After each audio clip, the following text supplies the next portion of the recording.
Hello everyone and welcome back to another tutorial. Today we're going to see how to download mobile Fortnite on your iPhone. Firstly, open Safari or another web browser and follow Epic Games' official instructions to install the Epic Games Store on iOS. You can just search on Epic Games on the App Store and then install it.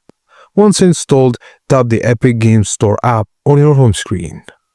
Browse the store or use the search bar to find Fortnite.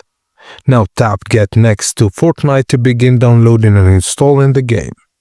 After installation is complete, open Fortnite and sign in with your Epic Games account. Adjust your settings and start playing. You need a compatible iPhone or iPad and enough storage space, and a stable internet connection is recommended for download and updates. Fortnite is free to play, but optional in-game purchases are available. And that's it guys, as simple as that. Thank you for watching and please don't forget to like and subscribe for more.